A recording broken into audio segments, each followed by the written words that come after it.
Assalamu alaikum. This is episode 5 of Educational Messages to Parents. Yesterday we talked about when your child can talk in class without having any problems. That was an important procedure that's called a school procedure. But there are many other procedures at school. But first, what are procedures and how do they help your child's learning? This is what we're going to talk about today. A procedure is simply a universal way of doing things the right way. Life has procedures. For example, there is a simple procedure for taking the elevator. There is a procedure that we all teach our children when they need to use the public toilet to guard against infection. You know, different people have different procedures for different things in life, and schools are very much similar to that. School procedures help make school life predictable and safe. They also ensure student safety and they maximize learning. For example, writing the name, date, and class on a worksheet is a routine procedure to make school predictable. Another procedure is no running inside school building.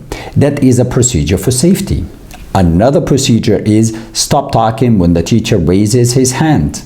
That is a procedure to maximize learning, and so on. There are two types of procedures at school: general procedures and specific procedures.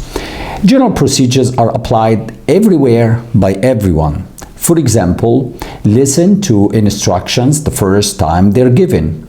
That is a general procedure students have to follow no matter where they are or who the teacher is. You know, specific procedures differ from one place around school to the other, and they differ according to the person as well.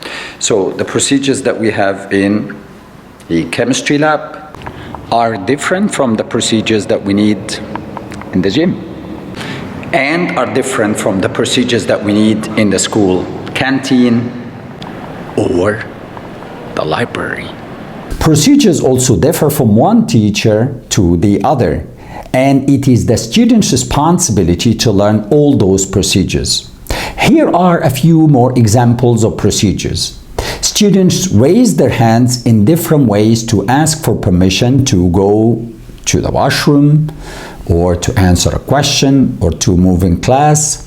There's a specific procedure for setting school exams and external exams. There are procedures for working in groups, responding to a fire alarm, or seeing the nurse. There are procedures for handing in the homework and collecting the books back from the teacher, and on and on. It can be difficult for you as a parent to learn all those procedures, school procedures, simply because they are learned by practice when the students do them every day. What's important is that you understand and accept the concept itself and ask your child to follow procedures because they are designed for his or her well-being, safety, and best learning. Don't think of procedures as unnecessary or unduly strict. Remember that without procedures, there will be no system at school, which will make it unsafe for the children to be at and might impede learning. Just imagine what would happen if we don't have a procedure for being here at this place and other potentially dangerous places around school. What would happen? Allah forbid, your son or daughter might drown. Don't try to compare the procedures different schools or different teachers have, unless of course you feel that they are wrong, because procedures by nature change from one place to the other and changes from one person to the other.